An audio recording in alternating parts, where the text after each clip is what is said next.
काली और गोरी बहू की गर्मी में मुंह दिखाई। दोनों बहू का स्वागत अच्छे से होना चाहिए। सब कुछ इंतजाम हो गया है ना? माँ, सारी तैयारी हो गई है, बस अब जैसे ही दोनों भाभियां आ जाएंगी तो उनका स्वागत अच्छे से किया जाएगा। ठीक है। तभी घर के बाहर गाड़ी आकर रुकती है। लगता है मेरी दोनों बहू आ गई हैं। चलो चलो सारी लेडीज दरवाजे पर आ जाओ। शकुंतला दरवाजे पर सभी औरतों के साथ गृह प्रवेश के लिए आरती की थाली लिए खड़ी होती है। अरे तुम दोनों अपने घूंघट ऊपर कर लो, बहुत गर्मी है, तुम्हें गर्मी लग रही होगी। शकुंतला के कहने पर दोनों बहू अपने अपने घूंघट ऊपर कर लेती हैं। सही कहा माँ जी, बहुत गर्मी हो रही है। ऑफिस गर्मी ने तो हालत ही बुरी कर दी है। जैसे ही शकुंतला अपनी बड़ी बहू की तरफ देखती है, वो उसे देखती ही रह जाती है, क्योंकि उसकी बड़ी बहू करिश्मा रंग रूप से बहुत काली थी। ऊपर से गर्मी की वजह से करिश्मा के चेहरे पर लगा मेकअप भी धुल सा गया था। क्या ये भी मेरी बहू है? बिल्कुल ऐसा लग रहा है जैसे काले कोयले की भट्टी से निकली है। शकुंतला के साथ साथ गांव की सभी औरतें करिश्मा को देखते ही रह जाती हैं, जिनमें से कुछ गांव की औरतें तो करिश्मा के काले रंग को देखकर हंसने लगती हैं। चलो चलो अंदर आ जाओ। शकुंतला सिर्फ अपनी गोरी बहू सेजल की आरती उतार कर उसे घर के अंदर ले आती है। तुम्हें बहुत गर्मी लग रही होगी, चलो मैं तुम्हें तुम्हारे कमरे में छोड़ आती हूँ। प्रिया, अपनी बड़ी भाभी को उसके कमरे में छोड़ देना। इस तरह शकुंतला गोरी बहू के साथ बहुत अच्छा व्यवहार करती है, तो वहीं अपनी काली बहू को इग्नोर कर रही होती है। कैसा लगा तुम्हें कमरा? अच्छा है ना? मैंने खास तौर पर तुम्हारे लिए सजवाया है। अब बस तुम जल्दी से मुझे कुछ समय में अच्छी खुशखबरी दे देना। पोते को देखने की मेरी बहुत उम्मीद है। ओ माय गॉड सासू माँ, आपका दिमाग खराब हो गया है क्या? अभी शादी का पहला दिन भी खत्म नहीं हुआ और आपने मुझे पोते के लिए कह दिया।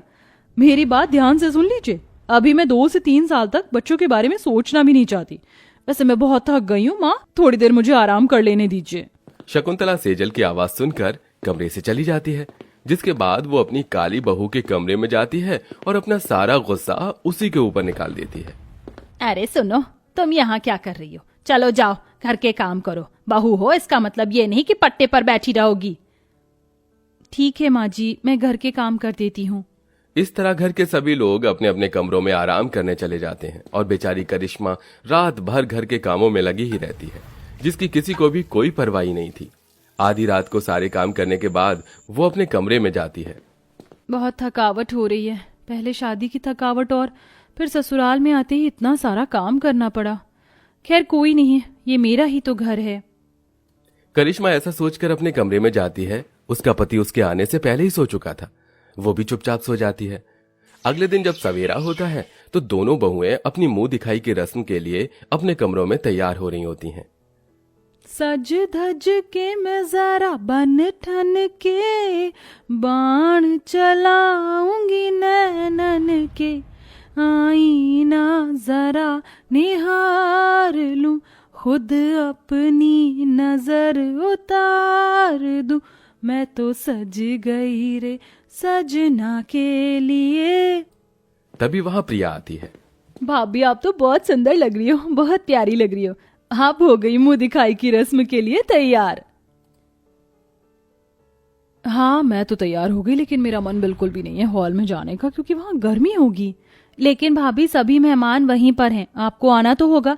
चलिए मैं बड़ी वाली भाभी के पास होकर आती हूँ। प्रिया अपनी बड़ी भाभी के पास जाती है।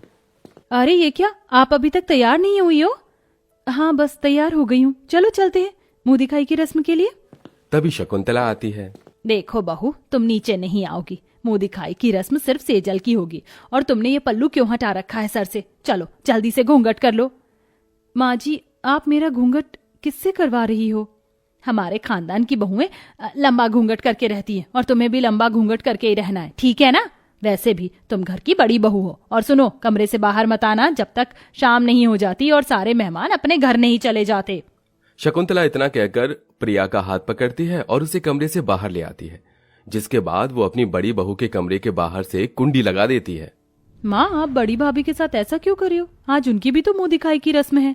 तेरा दिमाग खराब हो गया? अरे अगर उसे इस तरह बाहर आने दूंगी तो कितनी बदनामी होगी। सब लोग हंसेंगे मुझ पर कि इतनी काली बहू है मेरी। लेकिन माँ, लेकिन कुछ नहीं, मैंने जो कहा है बस उतना सुन ले। अब चल मेरे साथ। इस तरह शकुंतला मुंह दिखाई की रस्म के लिए सिर्फ अपनी छोटी बहू सेजल को ही लेकर जाती है। क्योंकि वो बहुत सुंदर और गोरी होती है। सभी मेहमान उससे पूछते हैं, शकुंतला तुम्हारी बड़ी बहू कहाँ है, कोई दिखाई नहीं दे रही। आज तो तुम्हारी दोनों बहुओं की मुंह दिखाई होनी थी। अरे अब तुम्हें क्या बताऊं, उस रस्म के बारे में तो सुना ही होगा, पगफेरे की रस्म, जिसमें मायके वाले शादी के बाद बहू रानी को ले जाने के लिए आते हैं। बस इसी रस्म के लिए सुबह सुबह ही उसके मायके वाले आ गए थे। हमने बड़ी बहू को भेज दिया था। अब तुम्हारी बड़ी बहू की मुंह दिखाई की रस्म कब होगी? अरे हो जाएगी, कोई बड़ी बात नहीं है, हम बाद में उसकी मुंह दिखाई की रस्म कर लेंगे। अभी हम छोटी गोरी बहू की मुंह दिखाई की रस्म कर लेते हैं। शकुंतला इतना कह ही रही थी कि वहीं घूंघट में सेजल गर्मी से पागल होने लगती है, जिसके चलते वो अपना घूंघट ऊपर करके हटा देती है और कहती है, बहुत हुआ, अब मुझसे ये गर्मी बर्दाश्त नहीं हो रही है। तुम लोगों को मुंह दिखाई की रस्म करनी है तो करो, वरना मैं अपने कमरे में जा रही हूँ। सेजल का ये व्यवहार देखकर वहां खड़ी सभी औरतें हैरान रह जाती हैं। हे भगवान, देखो तो सही इस बहू को कैसे बात कर रही है। आजकल की सभी बहुओं का यही हाल है। इस तरह सभी सेजल की मुंह दिखाई करके उसे शगुन देकर वापस अपने घर लौट आते हैं। इतना सब कुछ होने के बाद भी शकुंतला अपनी गोरी बहू से ही प्यार करती है और काली बहू से गर्मी में घर के सारे काम करवाती है। आजकल तो घर में साफ सफाई भी दिखाई नहीं देती। अरे तुम खुद तो काली पीली हो, घर में कम से कम साफ सफाई तो करके रखा करो। और मैंने कितनी बार कहा है तुम्हें कि हमेशा अपने सर पर ये पल्लू रखा करो, घूंघट के बिना तुम नहीं रह सकती।